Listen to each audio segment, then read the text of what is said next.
শুভ সকাল, আসসালামু আলাইকুম। ছাদে যাইতেছি, আজ মঙ্গলবার।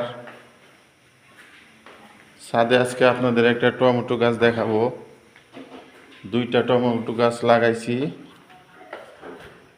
অনেক বড় হয়েছে।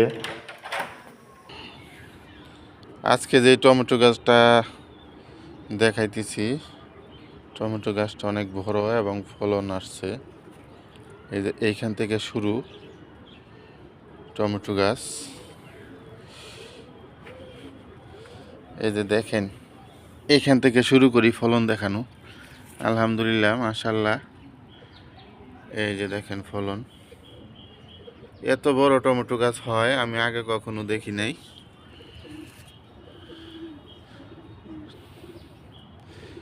এই যে ফলন, এই যে ওই যে দেখেন ওদিকে আসছে, ওই যে দেখেন নিচে একেবারে মাথা পর্যন্ত। আবার পেকেও আছে, এই যে একটা পাকা।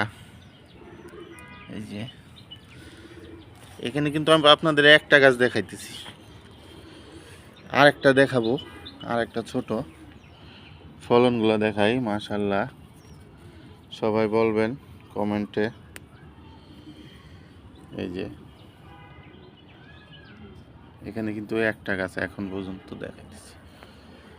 এই যে এই যে পাকন পাকন ধরে গেছে। এই যে এই যে এই যে ওই যে ভিতরে আরেকটা পাকছে।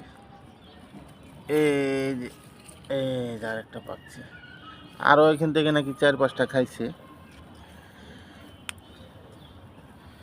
এই যে নিচ পর্যন্ত ধরছে, দেখেন। বাইন্দা দিছি, এই যে ঝুলাই দিছি, টানা দিয়ে দিছি। আরেকটা গাছ হচ্ছে এই যে, এটা হচ্ছে একটা। এই যে এটা বেশি বড় হয় নাই। এই যে এটা ফলন আসতেছে, এই যে ফলন আসতেছে। এই যে এটাও ফলন আসতেছে। তবে এরকম 4-5টা টমেটো গাছ যদি কোনো ফ্যামিলির ছাদে, আমার গাছটা কিন্তু ছাদে লাগানো হয়, তো মোটামুটি ফরমালিন মুক্ত খাবার খাওয়া যেতে পারে। বড় গাছটা এই যেটা, এই যে বড় গাছটার গোড়া, এই যে এখান থেকে উঠছে। এটা মেন, এটা হচ্ছে মেন। এটা ডালা, এটা গোড়ার থেকে ডালা দিছিল। আলহামদুলিল্লাহ, মাশাআল্লাহ। সবাই জানাবেন কেমন হলো। আল্লাহ তাআলা সব কিছুই পারে।